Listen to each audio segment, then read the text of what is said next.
खूप प्राचीन काळापासून जेव्हा घड्याळ नव्हती आणि कॅलेंडर नव्हते तेव्हापासून आकाशाकडे पाहून वेळ ओळखायचा. सूर्याची चाल, चंद्राचे रूप, वाऱ्याची दिशा आणि जमिनीचा रंग यावरून ऋतू बदलत असल्याची जाणीव होत असे. असाच एका काळात भारतभूमीवर मकर संक्रांती हा दिवस केवळ सण नव्हता तर जीवनाला दिशा देणारा एक पवित्र क्षण मानला जायचा. दक्षिणेकडून उत्तरेकडे सूर्याचा प्रवास सुरू होतो त्या दिवसाला उत्तरायण म्हणतात. अंधार कमी होऊ लागतो, दिवस मोठे होतात आणि निसर्ग जणू माणसाला सांगतो, आता उठ, आता पुढे चल. हा संदेश घेऊन मकर संक्रांती प्रत्येक घराच्या उंबरठ्यावरती येते. सूर्यनगरीपासून दूर डोंगरागावाच्या सावलीत वसलेले एक गाव होते, सूर्यपूर. नावासारखंच तेजस्वी पण गेल्या काही वर्षापासून दुःखात गुरफटलेलं. तिथे शेतकरी राहत होते, कष्टाळू, नशिबाने थोडे थकलेले. सूर्यपूरमध्ये मकर संक्रांती मोठ्या श्रद्धेने साजरी केली जायची, कारण तिथे सूर्यदेवाला केवळ देव नाही तर अन्नदाता मानलं जायचं. त्या गावात हरिभाऊ देशमुख नावाचे एक वयस्कर शेतकरी राहत होते. त्यांच्या कपाळावर कायम सूर्याच्या उन्हाची रेषा उमटलेली. डोळ्यात अनुभवांची खोली आणि मनात एक न संपणारी श्रद्धा होती. सूर्यदेव रुसले तर सगळं रुसतं, हे वाक्य ते नेहमी म्हणायचे. हरिभाऊच्या घरात त्यांची पत्नी शांताबाई, मुलगा विठ्ठल, सून सावित्री आणि नात राधिका राहत होती. राधिकेसाठी मकर संक्रांती म्हणजे पतंग, तिळगुळ आणि आजीची गोष्ट. पण यावर्षी घरात आनंद कमी आणि काळजी जास्त होती, कारण गेली 2 पिकं फसली होती आणि विठ्ठल त्यांच्या मनात अपयशाचे थोडे ओझे वाढत चाललं होतं. मकर संक्रांतीच्या आदल्या रात्री शांताबाई तीळ भाजत होत्या.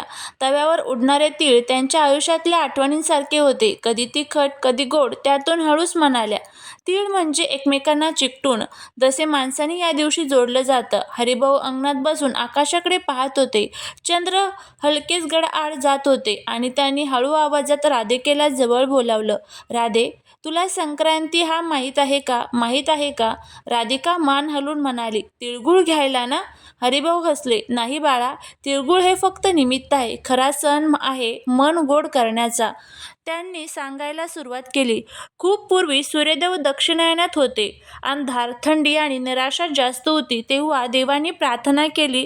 सूर्यदेवांनी उत्तरायणाचा मार्ग धरला. तो क्षण म्हणजे मकर संक्रांती, जिथे प्रकाश अंधारावर विजय मिळवतो. राधिकेच्या डोळ्यात कुतूहल वाढलं. मग आजोबा, सूर्यदेव आपल्यासाठी काय घेऊन येतात? हरिभाऊ गंभीर झाले, आज सूर्यदेव माणसाची परीक्षा घेतात. आपण कटुता सोडली का? अहंकार सोडला का? गोड बोलायला शिकलो का? त्या रात्री सूर्यपूर गाव झोपलं, पण मकर संक्रांतीचा पहिला प्रकाश काहीतरी बदल घडवणार होता. कारण या वर्षी ही संक्रांत केवळ सण नव्हती, ती एक मोठ्या परिवर्तनाची सुरुवात होती. मकर संक्रांतीची पहाट सूर्यपूर गावात हळूच उतरली. आकाशात गुलाबी केशरी रंग. थंडी अजून थोडी होती, पण त्या थंडीत एक वेगळीच पवित्रता जाणवत होती. गावातल्या प्रत्येक घरातून लवकर उठण्याची लगबग सुरू झाली.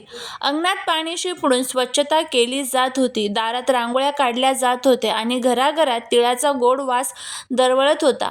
शांताबाई पहाटेच उठल्या. त्यांनी तांब्यात पाणी घेतलं, त्यात हळदी, कुंकू आणि तीळ टाकले. आज सूर्यदेवाचं मुख पाहूनच दिवस सुरू करायचा, असं म्हणत त्यांनी देवघरात दिवा लावला. सावित्री, सुनबाई स्वयंपाकघरात तिळगुळाचे लाडू वळत होत्या. प्रत्येक लाडूत जणू त्यांच्या मनातील एक प्रार्थना गुंडाळलेली होती. घरात पुन्हा सुख, समाधान आणि भरभराट यावी. हरिभाऊ अंगणात उभे राहून पूर्वेकडे पाहत होते.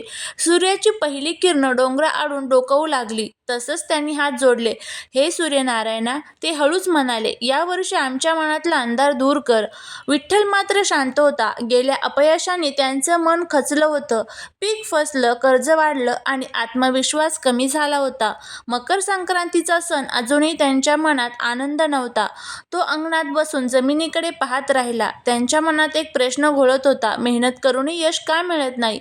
राधिका मात्र उत्साहात होती. नवीन कपडे घालून ती आजीच्या मागे मागे फिरत होती. आजी, तिळगुळ कधी देणार? शांताबाई हसून म्हणाल्या, सूर्यदेवाचे पूजन झाल्यावर. आधी मन गोड करायचं आणि मग तोंड. मनातली सगळी मंडळी नदीकाठी जमू लागली. मग मकर संक्रांतीला सूर्यपूजनासाठी नदी स्नानाला जाण्याची जुनी परंपरा होती. थंड पाण्यात उतरताना लोकांच्या चेहऱ्यावर श्रद्धा होती. हरिभाऊंनी विठ्ठल खांद्यावर हात जोडला. आज फक्त शरीर नाही, मनही शुद्ध कर, हे ते म्हणाले. नदीकाठी सूर्य उगवला. पाण्यावर त्यांचं प्रतिबिंब चमकू लागलं. स्त्रियांनी सूर्याला अर्घ्य दिलं.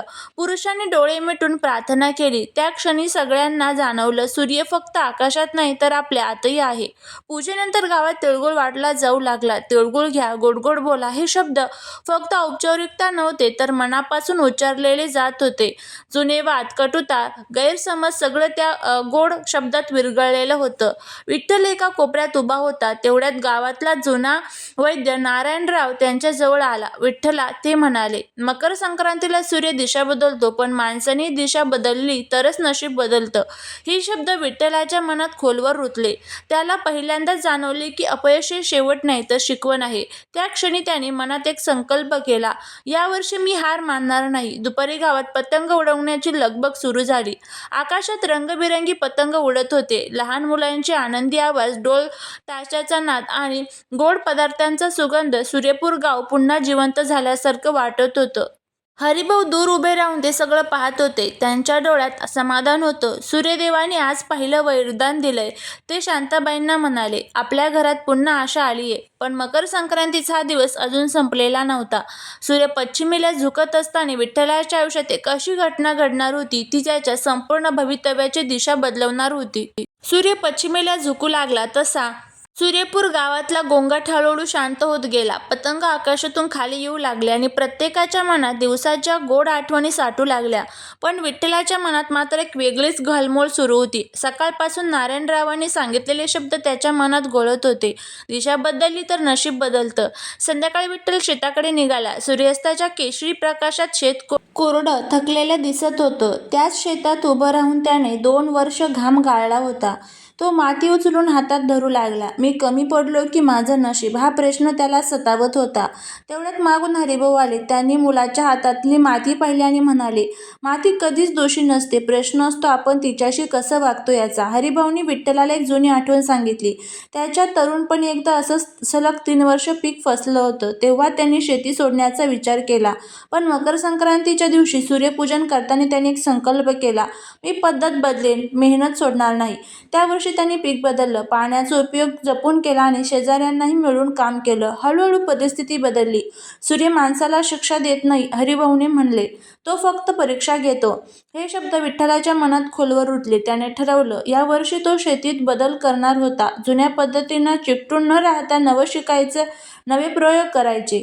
त्याच रात्री गावात एक बैठक झाली. कृषी अधिकाऱ्यांनी पाणी व्यवस्थापन, मिश्र पीक आणि कमी खर्चात जास्त उत्पन्न याबद्दल माहिती दिली. इतके शेतकरी साशक होते, पण विठ्ठल पुढे आला. मी हे करू पाहणार आहे, ते ठामपणा म्हणाला. हरिभाऊच्या डोळ्यात अभिमान वाटला. शांताबाई आणि सावित्रीला पहिल्यांदा विठ्ठलाच्या चेहऱ्यावर आत्मविश्वास दिसला. राधिकेने आजीचा हात धरून कुजबुजली, आजी, बाबा बदललेत ना? शांताबाई हसून म्हणाल्या, नाही ग बाबा नाही, त्यांचं मन बदललंय. काही दिवसात विठ्ठलाने शेतीची तयारी सुरू केली. जमिनीचा मशागत, पाण्याचं नियोजन आणि नवीन बी बियाण्यांची निवड सगळं तो काळजीपूर्वक करत होता. काम कठीण होतं, पण त्याच्या मनात मात्र आता तक्रार नव्हती, फक्त प्रयत्न होता. एक सकाळी मकर संक्रांतीनंतर काही आठवड्यांनी हरिभाऊ शेतात गेले.